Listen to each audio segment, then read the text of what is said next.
So Ruth, we're sitting in your gorgeous blue Heeler van. Tell us a bit about why you guys chose this one. I just like the storage. Externally, they just got a very distinctive, attractive shape. We don't have any worries externally when we take it on dirt or off-road.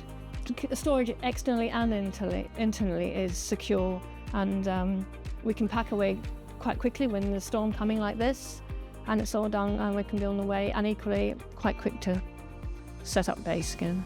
Good. And what does it feel like to be part of the Sunland family? Very welcoming and full of good ideas and knowledge.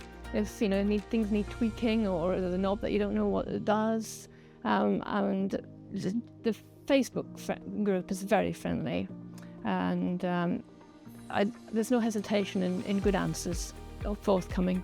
Great. If someone was thinking about getting a Sunland van, what would you say? Well, I highly recommend. The team at the factory have moved since I've been there, but we love them and can't recommend them enough.